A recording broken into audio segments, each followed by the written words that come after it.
Bonjour à tous et bienvenue à la causerie du jour.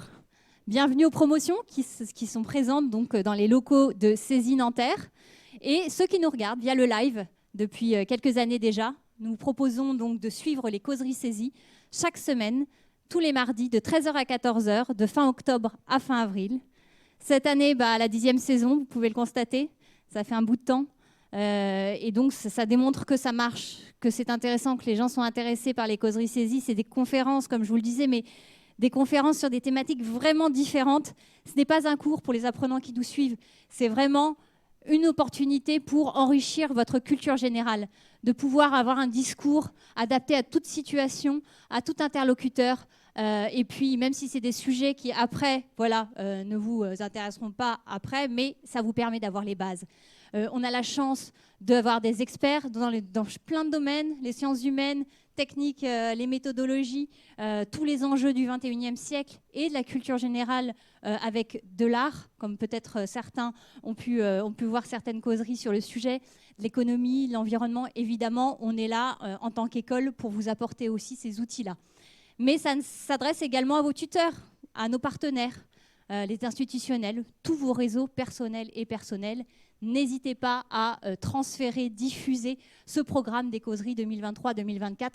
Et aussi, pour le coup, allez sur YouTube. On a depuis 4 ans la possibilité de voir l'ensemble des saisons quasiment en replay. Donc, retrouvez l'ensemble des thématiques, comme je viens de l'expliquer, sur la chaîne YouTube, les playlists, les causeries saisies. N'hésitez pas. Donc c'est avec grand plaisir cette semaine que je reçois mon collègue Olivier Allard qui a déjà participé à 2 saisons auparavant. Et aujourd'hui, il aborde le sujet du biomimétisme, sujet hyper d'actualité, comme certains le savent, qui touche plusieurs domaines. Et voilà, donc on a grand plaisir de le recevoir aujourd'hui. Merci Olivier. Et je vais te laisser la parole. N'hésitez pas pour les questions, je rappelle, dans la salle, vous levez la main après la présentation pour que je puisse passer le micro et que le live puisse entendre vos interrogations. Et vous qui nous regardez, n'hésitez pas à envoyer aussi vos questions à l'adresse suivante, causerie au pluriel @cesi.fr, causerie au pluriel @cesi.fr. Merci à tous et bonne causerie. Merci Héloïse. Merci de m'avoir invité pour la 10e saison des causeries.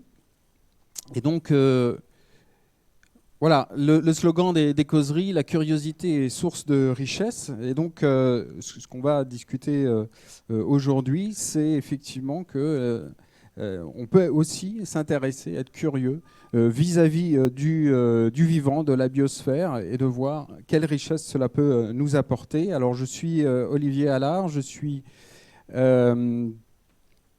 physicien de formation. Et dans mon parcours, j'ai croisé un certain nombre de livres, notamment, qui m'ont beaucoup marqué et inspiré, notamment celui de Janine Benyus, dans les années 90, qui parlait du biomimétisme. Et je voudrais aborder avec vous les leçons du vivant. Qu'est-ce que le vivant peut nous apprendre ? Alors d'abord, qu'est-ce que le biomimétisme ? Alors le biomimétisme, c'est premièrement voir le miraculeux dans ce qui nous est commun, dans ce qui nous est banal. On passe très souvent à côté ne serait-ce que de petites plantes qui poussent à travers le béton, sans y prêter garde, sans s'y intéresser. Et pourtant, il y a beaucoup de richesse dans ces petites plantes. Dans les villes, on trouve des petits fraisiers, par exemple. On trouve beaucoup de choses. Ça, c'est le premier point. Et donc, la nature est source d'émerveillement. Quand on observe la nature, on se rend compte à quel point elle est élégante, à quel point ses designs sont intelligents, raffinés, subtils. Regardez ce pissenlit, plante absolument banale, à côté duquel on passe très souvent sans prêter attention. Or, ici, nous avons énormément d'ingéniosité. Ces graines, qu'on appelle des akènes, sont capables de voler, okay, en créant un vortex juste au-dessus de l'aigrette qui freine sa descente. Alors ici, vous avez une animation de ce qui se passe au niveau du dessus de l'aigrette. Vous avez le flux d'air qui passe à travers les fibres, et ce vortex aspire la graine. Et le nombre de poils de l'aigrette est optimisé pour créer le vortex le plus stable possible et minimiser la quantité de matériaux. Et donc la graine peut parcourir plus de centaines de kilomètres. Donc je vois de la haute technologie. Et donc il y a beaucoup de choses à apprendre, à aller chercher dans le vivant, des stratégies. Donc il faut s'intéresser à l'intelligence du vivant. Alors regardez ces chenilles translucides qui donnent ce papillon de nuit, qui ressemble à une grosse peluche. Regardez la qualité, le degré de sophistication. Voilà, merci. Actuellement, on est totalement incapable de reproduire ça dans les meilleurs laboratoires de recherche des entreprises. C'est totalement hors de notre portée, parce que c'est incroyable de complexité physico-chimique, même avec des imprimantes 3D. Et le bimétisme, c'est troisièmement comprendre que le vivant a prouvé sa durabilité. Le vivant est présent sur Terre depuis 3,8 milliards d'années. Et au cours de ce formidable laps de temps, le vivant a évolué, soumis aux changements permanents de son environnement et des changements que le vivant crée lui-même et auxquels il doit s'adapter à travers des tests, des fausses routes et d'incroyables succès. Le vivant expérimente. Il invente sans cesse, il invente par des processus physico-chimiques des matériaux qu'il va former, qu'il va structurer, qu'il va assembler. Il invente des fonctions, des stratégies, des comportements. Il invente des écosystèmes. Il invente aussi l'intelligence. Et donc, la Terre abrite un formidable laboratoire de recherche et développement qui fourmille d'inventions. Et ces inventions sont soumises à la sélection drastique de la sélection naturelle qui va trier parmi toutes ces inventions celles qui marchent, celles qui sont appropriées et donc saines, et celles qui ont la plus grande probabilité de durer. Donc le vivant en action a beaucoup de choses à nous apprendre sur les notions de durabilité. Alors, ce que vous avez certainement déjà entendu parler dans le biomimétisme, c'est ce qu'on appelle la bio-inspiration, c'est-à-dire s'inspirer des performances des espèces vivantes. Mais il existe aussi une grande partie du biomimétisme qui, je dois le dire, n'est pas trop abordée dans les médias, en règle générale. C'est s'inspirer des principes du fonctionnement du vivant. Alors je vais vous illustrer d'abord la première voie, s'inspirer des performances des espèces vivantes, et puis après on abordera le deuxième point. Donc quel que soit le défi, quel que soit le problème auquel on fait face, auquel les entreprises font face, il y a de fortes chances pour qu'une ou plusieurs espèces aient rencontré ce problème et les résolu de manière efficiente. Donc les solutions existent dans la nature. Alors vous avez ici un certain nombre d'exemples. Vous avez la voiture chez Mercedes-Benz inspirée du poisson-coffre. Vous avez des mixeurs de fluides inspirés des formes hélicoïdales qu'on retrouve très souvent dans le vivant. Ceci est plus connu, le nid d'abeille, bien sûr. Vous avez également le velcro ou le train Shinkansen l'avant qui est profilé comme le martin pêcheur et qui minimise les effets de traînée. Et si vous remarquez ici, il y a une rainure. C'est exactement la même rainure qui se trouve à l'interface entre les deux parties du bec, qui joue un rôle particulier dans l'aérodynamisme. Ou encore des surfaces hydrophobes ou oléophobes. Alors, je voudrais donner un exemple de ce qu'on peut faire en s'inspirant d'espèces vivantes en réglant un certain nombre de problématiques liées au développement durable. Bonsoir à tous, je suis Harold Guillemin, fondateur de Phoenix, et aujourd'hui je vais vous parler de moteurs de bateau à nageoires. Savez-vous à quelle vitesse se déplace la baleine bleue? La baleine bleue, c'est 30 km/h en vitesse de croisière, et le loustic fait quand même 190 tonnes. Le dauphin, c'est 60 km/h. Et l'espadon alors? L'espadon, ce sont des pointes à 110 km/h dans l'eau, sans hélice. Oui, l'homme a beaucoup de choses à apprendre de la nature, et malheureusement, il s'est dirigé vers des solutions tout autres, à hélice, plutôt qu'à nageoire. Oui, l'hélice est une technologie du passé. Elle emploie son énergie à mixer un fluide plutôt qu'à le propulser en ligne droite. L'hélice est dangereuse. Beaucoup trop d'accidents ont lieu à cause d'elle chaque année. Elle est aussi coûteuse puisqu'il y a beaucoup de pièces à entretenir. Elle est bruyante puisqu'elle crée de la cavitation et elle perturbe la faune et la flore à cause des remous qu'elle crée. Mais une solution existe à ça et la nature la connaît depuis des millions d'années. Cette solution, c'est Phoenix.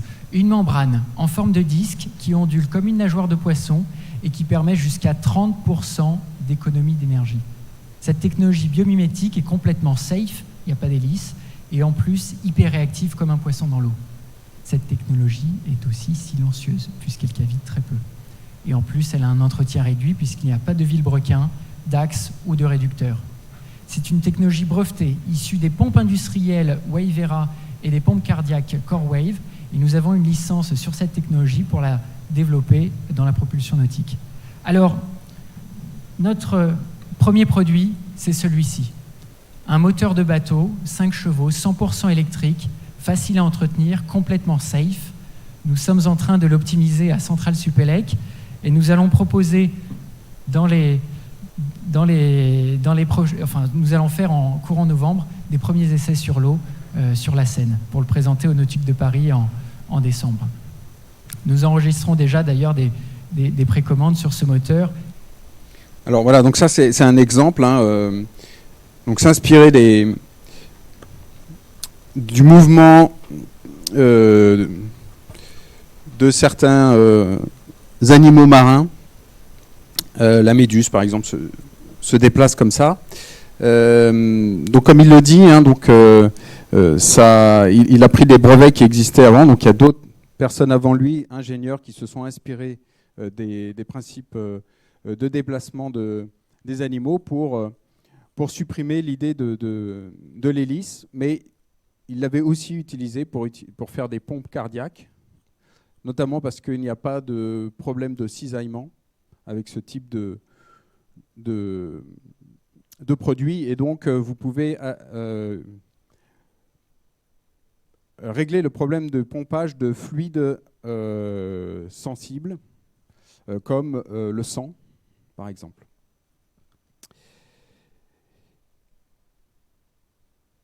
Alors, c'est un futur ingénieur comme vous, donc il était en école d'ingé, alors pour le coup, Centrale Supélec. Alors, l'autre voie que je voudrais aborder, c'est s'inspirer des principes de fonctionnement du vivant.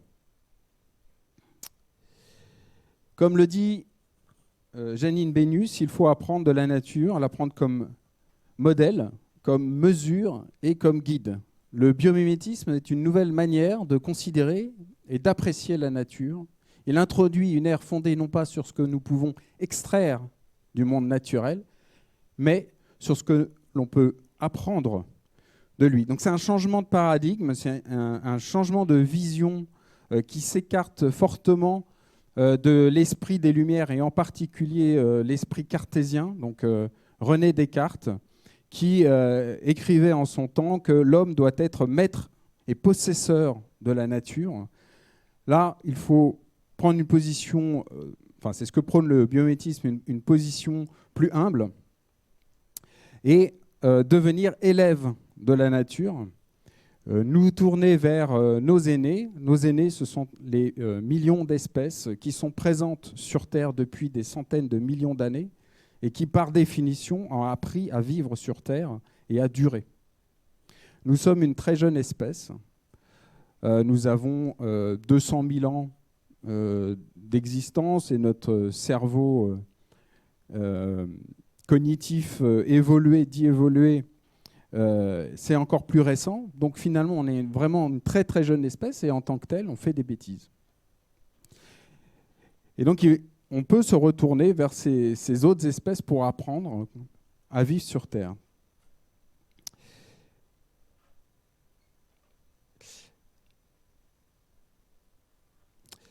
Et donc, ça veut dire quoi? Ça veut dire apprendre à vivre sur place. Apprendre à vivre avec les ressources locales. En l'occurrence, notre mode de fonctionnement ne ressemble en rien au fonctionnement des espèces que l'on imite. Et nous privilégions en règle générale le rendement, la croissance, l'opportunisme. Et ça, c'est basé sur un certain nombre de modèles qui eux-mêmes, en leur temps, se revendiquaient de la nature, alors qu'ils en sont assez détachés. Donc, je vais vous expliquer un peu pourquoi. Et donc, on va se poser la question de savoir comment les écosystèmes fonctionnent et quel est l'enseignement et quel est le code sous-jacent.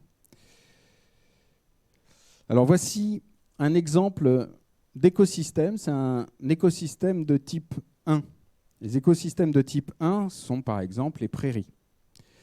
Alors, c'est une communauté d'espèces qui ont pour particularité de profiter des ressources abondantes qu'offre le sol, qu'elles exploitent rapidement, de manière opportune, pour grandir et générer un maximum de graines pour pouvoir multiplier, entre guillemets, ses enfants et conquérir de nouveaux territoires.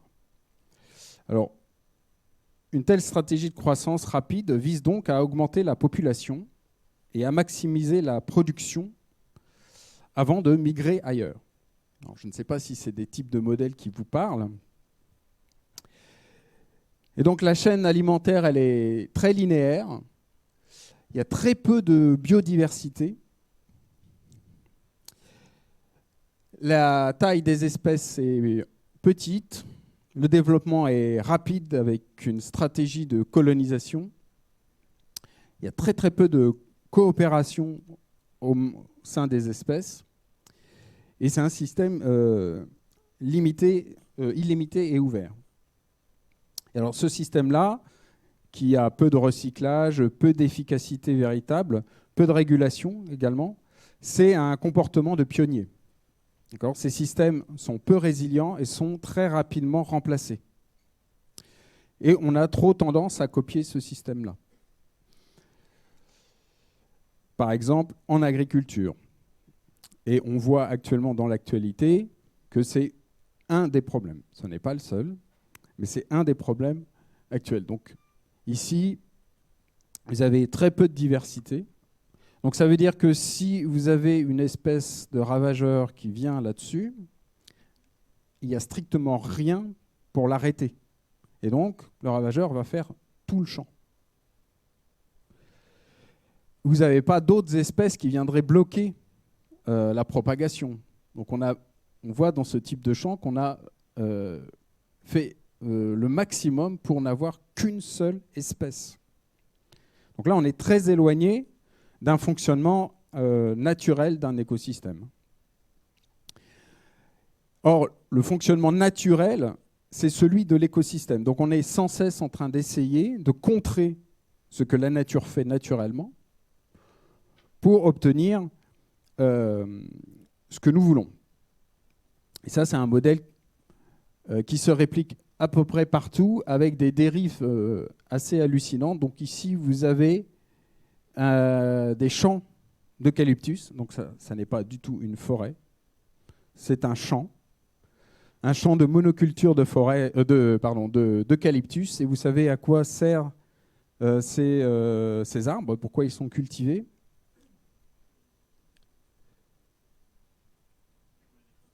Pour les brûler. C'est le but. Parce que on coupe ces arbres, on les met, alors, par exemple en Bolivie, on coupe ces arbres, on les met on les broie, on les met dans des containers qui traversent l'Atlantique vers l'Europe pour arriver dans des usines d'incinération, on les brûle pour produire de l'électricité. Donc là, on est dans un système linéaire, sans grand intérêt. Évidemment, ça capte très très peu de CO2, et donc ça augmente, ça participe du réchauffement climatique. Donc la monoculture, ça épuise les sols. Donc ici, vous avez une analyse systémique des problèmes. Donc même avec l'alternance d'autres monocultures ou de périodes de jachère, les nutriments qui sont dans le sol, comme l'azote, diminuent, puisqu'ils sont sans cesse pompés par une même espèce. Donc par exemple du blé ou du maïs ou des eucalyptus. Et puis, cela entraîne qu'on doit labourer le sol, semer chaque année des terres qu'on a remembrées, c'est-à-dire qu'on a regroupées pour avoir des champs immenses. Alors ça a des conséquences. Évidemment, comme il n'y a plus de biodiversité dans le sol, il y a un affaiblissement de la résistance aux nuisibles. Pour combattre les nuisibles, qu'est-ce qu'on fait? Au lieu de revenir à la cause primaire, on va développer d'autres systèmes qu'on appelle les organismes génétiquement modifiés. Donc on va faire en sorte que la plante soit modifiée génétiquement pour pouvoir résister, sachant qu'on la consomme ensuite. Et puis, on a la possibilité d'avoir des contaminations à d'autres écosystèmes naturels à côté, hommes y compris. Le labourage entraîne un appauvrissement des sols. Donc, chaque génération de plantes en monoculture va appauvrir le sol d'un type particulier de nutriments. Et en plus, les bactéries qui décomposent les végétaux qui tombent au sol et qui enrichissent la terre sont détruits par le fait que quand on retourne la terre, on met de l'oxygène. Or, ces petits organismes meurent en présence d'oxygène. Donc le labourage détruit les organismes qui sont là, au final, pour apporter des nutriments aux plantes. Du coup, on a une baisse de rendement. Et pour pallier au fait qu'on a détruit la biodiversité du sol, on rajoute de l'engrais qui engendre de la pollution. Ensuite, les graines qui sont achetées aux semenciers sont des graines qui ne permettent pas d'être replantées chaque année, donc on est obligé d'en racheter aux semenciers, enfin les agriculteurs sont obligés de racheter aux semenciers chaque année. Et vous avez le remembrement qui fait disparaître les haies, qui abritent de nombreuses espèces animales, et ça engendre une diminution de la biodiversité, comme les abeilles notamment, qui s'occupent de la pollinisation, qui engendre des baisses de rendement. Et ensuite, vous avez, au niveau de la disparition des haies, les problèmes lors de pluie, où vous avez pas mal de ruissellements qui lessivent les sols et qui emmènent la terre dans les rivières. C'est pour ça que quand vous regardez dans les rivières après des fortes pluies, les rivières sont marrons. C'est parce qu'elles charrient toute la terre qui a été emportée parce que les sols de l'agriculture ne tiennent plus. Et tout ça, évidemment, finit dans notre assiette et a des impacts sur notre santé. Et au passage, les agriculteurs n'arrivent pas à vivre correctement de leur métier. Parce que tout ça, il faut l'acheter, n'est-ce pas? Les engrais, il faut les acheter, les semences, il faut les acheter, etc. Alors, il y a d'autres systèmes sur lesquels on peut se baser. Donc ça, c'est juste un rappel sur les écosystèmes 1, mais ces écosystèmes 1 sont très rapidement remplacés par des écosystèmes de type 2, puis 3.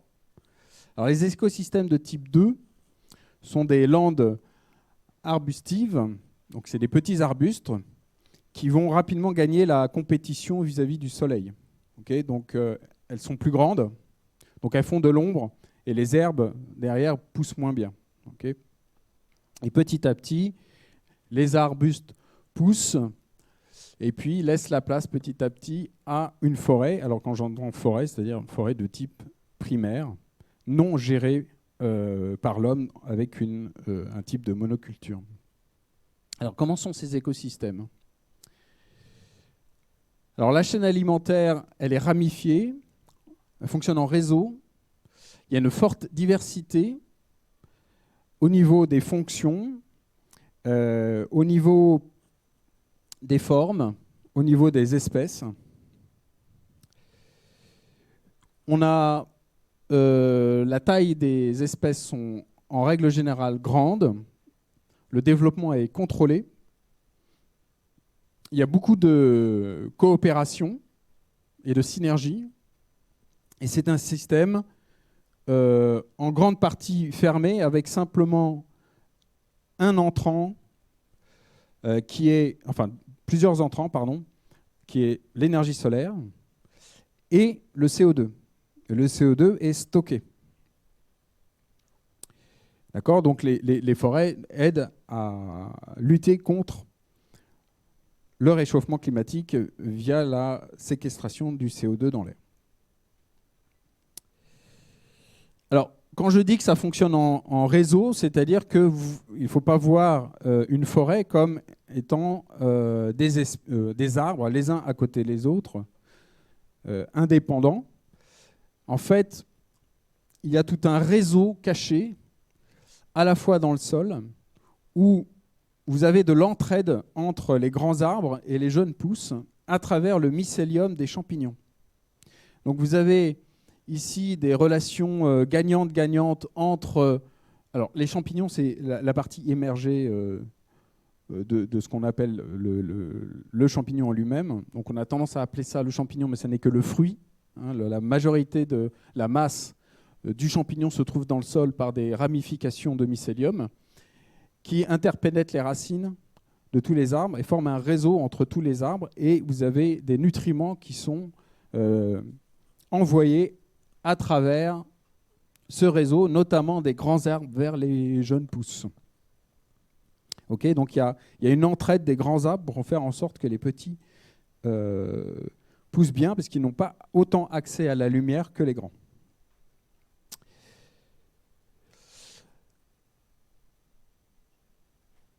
Donc ça, ce sont des modèles sur lesquels on peut se baser pour définir des nouveaux modes de fonctionnement. Je vais revenir en arrière. Hop. Vous avez aussi... le réseau, il n'est pas simplement dans le sol. D'accord ? Il existe aussi en surface de la forêt, au niveau de la canopée. Si vous voyez ici, ce n'est pas l'homme qui a décidé de faire du découpage des arbres. Il y a des échanges moléculaires entre chaque arbre, et chaque arbre connaît ses voisins, parce qu'ils échangent mutuellement des molécules, et ils n'empiètent pas sur le territoire des autres. Donc il faut imaginer donc une forêt comme étant un échange permanent de molécules au niveau de toutes les strates de la forêt. Et ça, je vous ai parlé à la limite que des plantes, mais il faut rajouter toutes les espèces animales, toutes les espèces d'insectes, etc. Donc là, on a un écosystème complexe en synergie. Alors, il y a un certain nombre de modèles qui essayent de se rapprocher de ça. Alors, je ne pars pas dans la bonne direction. Voilà. Par exemple, la permaculture. Donc, dans la permaculture, on essaye de recréer des écosystèmes tout en cultivant des plantes nourricières. Donc il y a un choix qui est fait pour faire en sorte de fonctionner comme un écosystème, tout en bénéficiant, nous, humains, de ce qu'on a besoin, en l'occurrence des fruits, des légumes, etc. Donc la permaculture, elle cherche à concevoir des installations humaines harmonieuses, durables, résilientes, économes en travail aussi pour l'homme, parce qu'en fait, ce qu'on veut faire, c'est que cet écosystème fonctionne par lui-même et qu'on n'ait pas besoin d'apporter énormément de travail pour faire en sorte que ces jardins deviennent nourriciers. Donc il n'y a pas de labourage, il n'y a pas d'engrais, il y a très peu de travail de l'homme. On laisse faire la nature, on l'ajuste légèrement pour obtenir ce qu'on veut. Et donc, la permaculture, c'est de trouver les bonnes synergies aussi entre hommes et plantes et entre plantes elles-mêmes. Et vous pouvez aussi, évidemment, rajouter un certain nombre d'espèces animales dans ce système. Le plus connu, qui est inspiré des fonctionnements écosystémiques, c'est l'économie circulaire, où vous avez un certain nombre de principes qui permettent de reboucler les flux et pas avoir ce système linéaire comme on les a dans les écosystèmes de type 1 qui sont très rapidement remplacés. Donc on parle souvent des 4, 5 R. Donc vous avez recycler, réusiner, réutiliser, réparer. Et puis vous pouvez aussi refuser de tel produit parce qu'il n'est pas comme on souhaiterait qu'il soit, parce qu'on est là juste pour consommer du produit et qu'il ne nous apporte rien de particulier. Alors, le but aussi de ce type d'inspiration des écosystèmes ne se limite pas simplement à je pourrais dire, ce qu'on peut faire en entreprise ou dans la vie de tous les jours, etc. C'est des principes qui peuvent être aussi intéressants pour reconcevoir nos villes. Donc le but est de concevoir la ville comme l'écosystème qui était présent avant de l'implémentation de la ville. Donc vous avez un certain nombre de services écosystémiques qui sont rendus par ce type d'habitat naturel. Et à partir du moment où on implémente la ville, on détruit l'entièreté des écosystèmes et donc on détruit tous les services rendus par ces écosystèmes pour l'homme. Donc l'idée, c'est de faire en sorte que la ville soit fonctionnellement indiscernable d'une forêt. C'est-à-dire qu'elle rende les services qu'on attend d'une ville, c'est-à-dire par exemple avoir des endroits où on peut se restaurer, avoir des endroits où on peut éduquer les gens, avoir des endroits où on peut vivre, et en même temps qu'on ait les mêmes services écosystémiques, par exemple le même niveau de séquestration du CO2 que ce système-là. Parce qu'à partir du moment où on rase la forêt, on rase le service de gestion du CO2. Et donc il y a une perte nette pour le vivant, pour la Terre, et puis en conséquence pour nous. Donc comment faire en sorte que les villes soient indiscernables d'un point de vue fonctionnel d'une forêt ? Si j'utilise un langage d'ingénieur, c'est-à-dire que je vous donne un cahier des charges spécifique, et je vous dis est-ce que c'est une forêt ou est-ce que c'est une ville ? Et en lisant le cahier des charges, vous n'êtes pas capable de me dire si c'est une ville ou une forêt. Parce que les services rendus sont les mêmes. D'accord ? Tout en permettant l'habitat, tout en permettant des universités, etc., etc. Donc voilà, rendre les villes indiscernables d'un point de vue fonctionnel d'une forêt. Alors, je voudrais aborder dans cette dernière partie ce qu'on appelle les principes du vivant, les principes de fonctionnement du vivant qui ont été construits tout au long de la recherche en biologie. Et un certain nombre de chercheurs en biologie ont concaténé ça, essayé de regrouper pour sortir un certain nombre de principes qu'on retrouve dans le vivant et dont on peut s'inspirer. Donc je vous les donne, ils ont été regroupés principalement dans l'institut qui s'appelle Biomimicry 3.8. 3.8 pour 3,8 milliards d'années d'existence du vivant sur Terre. être efficient avec les ressources, concevoir sainement, rendre les processus cycliques, œuvrer à la résilience, être local et responsable, et démultiplier l'interdépendance. Donc on retrouve des principes que j'ai plus ou moins énoncés avec la forêt, d'accord ? Et le principe qui me semble le plus important et en même temps qui peut sembler naïf, mais qui ne l'est pas du tout si on commence à réfléchir réellement, c'est le vivant crée les conditions propices à la vie. À chaque fois que le vivant fait quelque chose, c'est toujours propice à la vie. Qui voudrait élever ses enfants dans une usine de verre avec des hauts fourneaux à 1500 degrés ? Pourquoi une partie du vivant, nous, devons être exclus d'une partie de notre société ? Il n'y a strictement aucune raison à ça.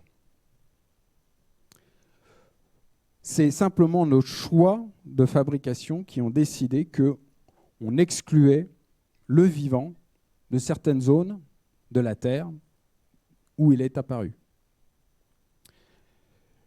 On ne mettra jamais un nouveau-né dans une usine de fabrication de puces électroniques, etc. Pourquoi ? Alors, il y a un certain nombre de sous-stratégies par rapport à chacun des principes. Donc, pour être local et responsable, concevoir par bloc simple, utiliser les énergies libres. Pour œuvrer à la résilience, incorporer plus de diversité, inclure des variations, des redondances et de la décentralisation, favoriser l'adaptation et la modularité.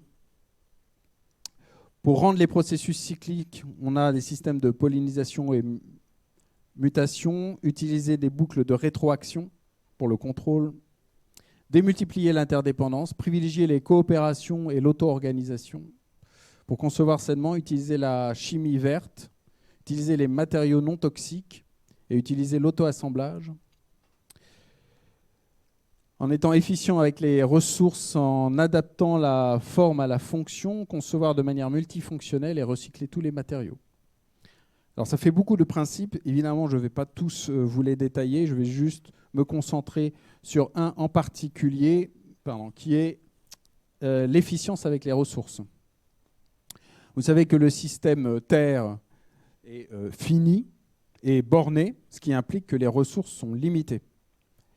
Et le vivant a intégré ça par la sélection naturelle. Il ne peut pas maximiser l'utilisation de ressources sous peine d'épuisement et de disparition.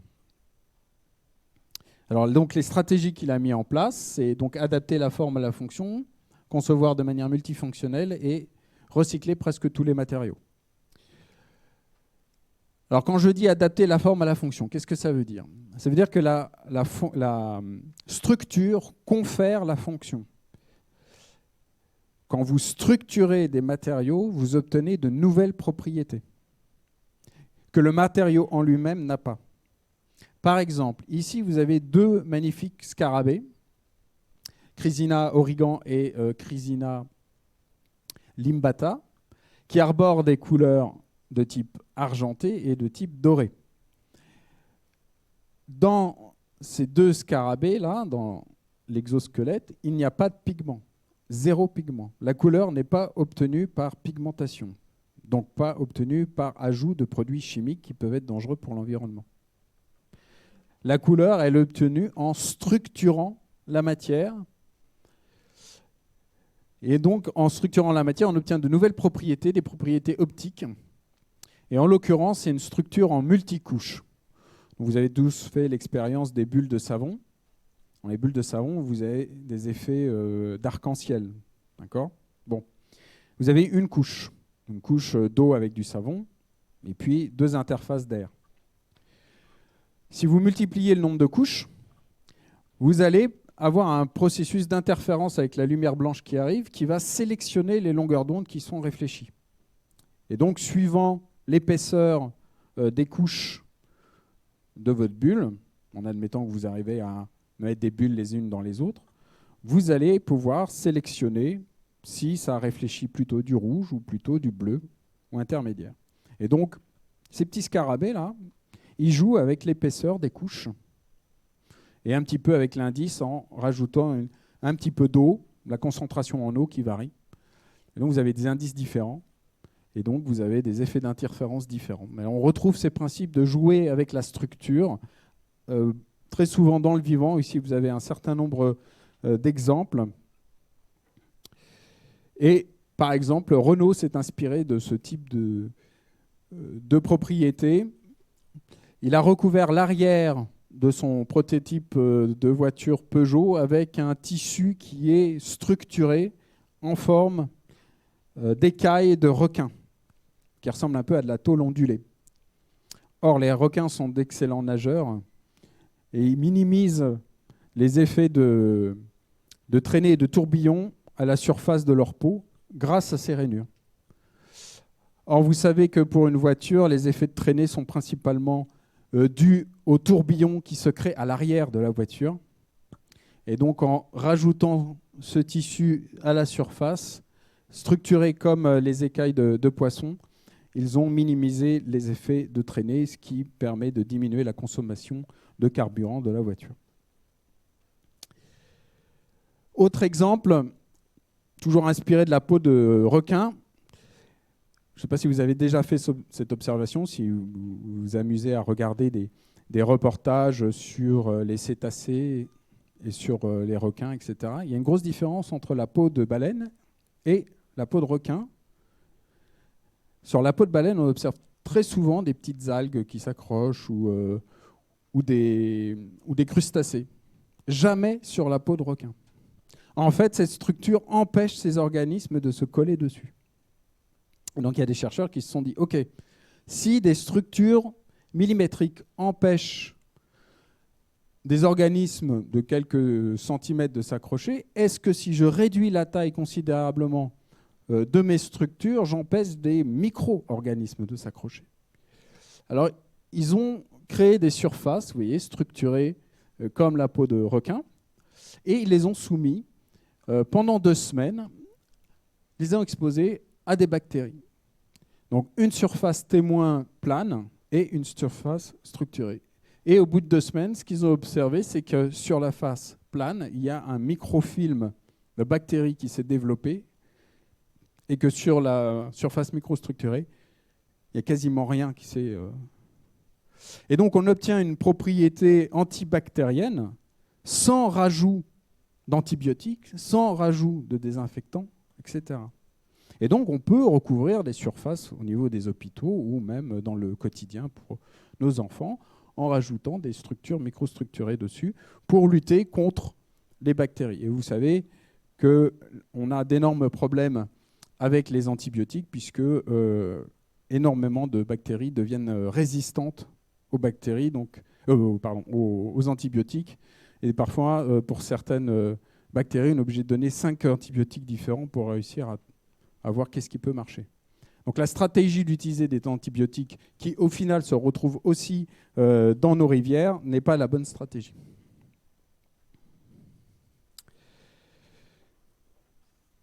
Autre stratégie, la conception multifonctionnelle. Ici, vous avez un exemple de conception humaine d'emballage de bonbons. Tout à fait banal. Pourquoi alors, comment ça fonctionne, l'emballage? Ça fonctionne en couches. Sauf que pour chaque couche, on a un matériau différent. Parce qu'on veut avoir des propriétés différentes, notamment la rigidité, on veut de belles couleurs, donc on utilise des encres. On veut lutter contre l'humidité, donc on utilise des plastiques. On veut prévenir de l'oxydation, on veut empêcher la lumière, donc on utilise des métaux, etc. Donc on se retrouve avec des cols pour couler tous ces produits, et puis des plastiques, de l'aluminium, de l'encre, et au final, on ne sait pas recycler. Donc ça part en déchetterie, c'est brûlé, et ça émet du CO2 dans l'atmosphère. Comment fait le vivant? Je reprends mes 2 petits scarabées. Vous retrouvez exactement les mêmes types de propriétés. C'est-à-dire que l'exosquelette des scarabées, il doit être rigide pour se protéger éventuellement de prédateurs, mais en même temps souple parce qu'il veut se déplacer. Il veut des couleurs sexuelles pour la parade. Il veut se protéger de l'eau en cas de pluie. Il veut des surfaces anti-abrasives. Et puis, il veut pouvoir respirer aussi à travers sa peau. Donc, ça doit être poreux. Donc, on retrouve exactement les mêmes propriétés. 5 propriétés, un seul matériau. Pour obtenir toutes ces propriétés, il va structurer la matière à différentes échelles, du nanométrique au millimétrique, voire centimétrique. Donc la multifonctionnalité nous permet de diminuer le nombre de matériaux utilisés, ce qui nous donne des avantages pour le recyclage. Dans le vivant, il n'y a que 5 polymères qui sont utilisés en majorité, la cellulose, la lignine, la pectine, la chitine et la kératine. En l'occurrence, pour les scarabées, c'était de la chitine. Pour les ailes de papillon, c'est de la chitine. 5 polymères. Nous, humains, utilisons 350 polymères différents. Alors, quand je dis qu'on a 5 polymères, si on regarde la forêt vierge en Amazonie, c'est 5 polymères. Donc vous pouvez passer d'un scarabée à un arbre et vous avez toujours que 5 polymères. 350 avec les conséquences que ça a, parce qu'évidemment, on ne sait pas recycler. Si je vais plus profondément sur les atomes utilisés. Dans le vivant, il y a 4 atomes, en majorité à 96%.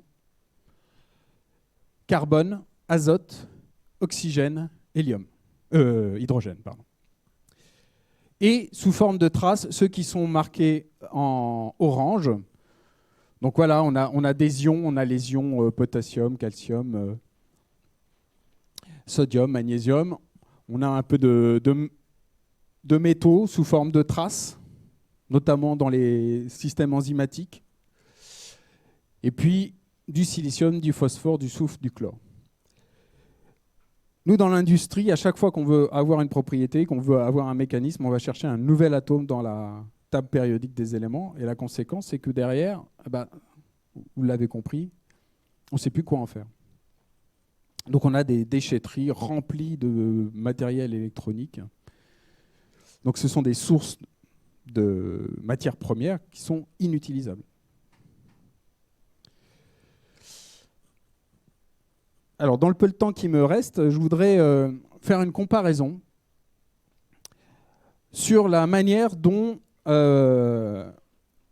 les ingénieurs, qui finalement on a très peu d'histoire derrière nous, donc il est normal qu'on ne prenne pas les pistes les plus simples, parce que évidemment les pistes du vivant sont beaucoup plus compliquées. Ici, vous avez un graphique qui va trier par ordre de grandeur et par type les solutions à apporter à un problème. Donc ce graphique a été généré en prenant les brevets et en regardant dans les brevets comment le problème a été résolu. Est-ce que le problème a été résolu en utilisant principalement de l'information? Est-ce qu'il est utilisé en utilisant de l'énergie, de l'espace, du temps, des structures ou des substances? D'accord? Et on voit que majoritairement, on y va avec un maximum de puissance, c'est-à-dire on utilise principalement de l'énergie, sauf quand le système devient un peu trop grand. Okay. Et aussi beaucoup de substances, sauf à partir du moment où le système devient trop grand. Okay. Comment fait le vivant? On a fait la même chose avec les solutions qu'apporte le vivant à des problèmes. Et ce qu'on voit, la première chose qui est frappante, c'est que le vivant n'utilise pas du tout les mêmes choses pour résoudre les problèmes similaires. Le vivant se base très peu sur l'énergie et très peu sur les substances. Et beaucoup sur des choses qui ne coûtent pas grand-chose, c'est-à-dire les structures, l'espace et le temps.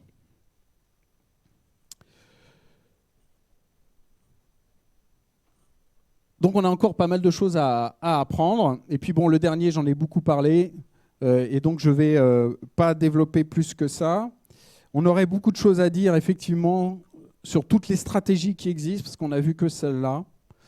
Et notamment, très intéressant, la partie résilience, comment œuvrer à la résilience, notamment la résilience des entreprises. Mais le temps limité fait que je voudrais conclure sur ce point. cette phrase de Janine Benyus qui dit « We need to do more than just learn from nature. We need to design », au sens de concevoir, as nature. Je vous remercie pour votre attention. Et merci beaucoup, Olivier. On peut l'applaudir. On va pouvoir passer aux questions-réponses. Si tu peux passer la slide après. Donc, vous levez bien la main pour vos questions. Si vous avez des questions à travers l'écran, vous envoyez à causerie@saisie.fr. Donc, qui veut se lancer sur un sujet aussi passionnant? Ça parle à personne? Je sais qu'il y en a quand même un ingénieur dernière année. N'hésitez pas, j'adore les questions.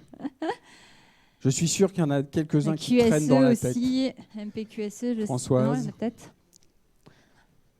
Une question par ici, je vous laisse la parole. Merci. Bonjour, bravo pour cette présentation passionnante. Moi, j'ai une question sur la ville qui ressemble à la forêt. Est-ce qu'il y a des semblants de villes qui existent aujourd'hui? Est-ce que le concept est développé? Est-ce que tu peux nous en décrire un peu plus? Oui, alors, il y a quelques exemples. Notamment, alors la difficulté, c'est qu'on peut pas, enfin c'est très compliqué de faire ça avec des villes existantes. Donc ça peut exister sur des villes nouvelles. Et il faut quand même, faut le dire, des gens un peu barrés pour se lancer là-dedans. Barrés parce qu'on n'est pas encore prêt. Peut-être que ça sera tout à fait la norme dans 100 ans. En Inde, oui. Notamment, il y a une nouvelle ville qui s'est construite dans une région où il y a une forte mousson. Donc, il peut pleuvoir jusqu'à 9 mètres d'épaisseur d'eau de pluie en 3 mois. Alors, on peut remettre en question l'idée de pourquoi on veut construire une ville là. Mais visiblement, il y a un besoin en Inde. Et donc en Inde, les responsables de l'État ont contacté Janine Benyus pour voir comment on pouvait faire pour construire une ville là qui soit effectivement inspirée du fonctionnement des écosystèmes locaux et des espèces locales, etc.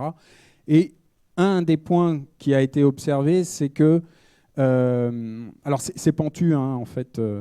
Il y a la mer, il y a une grande colline avec beaucoup de bois, et la mousson arrive et tombe sur la colline, et derrière, il y a un désert. Donc, parce que tout tombe sur la forêt, et après, il n'y a plus rien. Et là, il y a des espèces telles que des fourmis qui vivent. Or, comme c'est pentu, il y a de l'eau qui ravine tout le temps, quoi. Et donc, se poser la question de savoir, mais comment ces fourmis arrivent à vivre là, sachant qu'il y a des trompes d'eau qui... Voilà. Et donc, les fourmis ont développé des systèmes de canaux de régulation de l'eau autour des nids, pour dévier l'eau, pour pas que l'eau arrive dans le trou qui amène dans la truc. Et donc, ils ont créé des canaux comme ça tout autour de la ville, inspirés des fourmis dans cette ville d'Inde, dont le nom m'échappe actuellement, mais oui, ça existe. J'avais une question. Ça reste quand même des exemples très parcellaires. Enfin, et on va dire c'est de la recherche encore sur beaucoup de points. Est-ce qu'on n'est pas en décalage avec les enjeux imminents qu'on sait tous sur le réchauffement climatique? Est-ce qu'on a le temps, au final, devant nous, de développer tout ça pour arriver à quelque chose de productif et d'opérationnel au quotidien, chez chacun? Alors, déjà, moi, je pense qu'il n'y a pas la solution. Je pense qu'il y a une multitude de solutions et que le biomimétisme en fait partie, mais ce n'est clairement pas la seule solution. Ensuite, je pense qu'il y a un des freins majeurs, c'est plutôt les mentalités que les possibilités. Et donc, ce genre de conférence que je peux donner, c'est aussi pour faire évoluer les mentalités de chacun. Et notamment l'idée de se reconnecter avec le vivant, parce qu'en se déconnectant, du coup, on n'a plus de respect pour le vivant, on le détruit, or, on a besoin du vivant pour vivre. Je rappelle quand même que c'est dans les océans et dans toutes les espèces marines, plancton, qui s'occupent de l'oxygène de l'air. Vous tuez le vivant, vous n'avez plus d'oxygène, on meurt, fini. Donc si on ne respecte pas le vivant, on court à la catastrophe. À grands pas. Oui, Virgile, je t'écoute. Le vivant est vraiment quelque chose d'extrêmement compliqué à l'échelle micro jusqu'à l'échelle macro. Est-ce que le meilleur compromis pour faire correspondre les solutions de vivant à nos situations à nous ne serait pas de maximiser les OGM, par exemple? C'est de la provocation. C'est une question comme une autre. Non,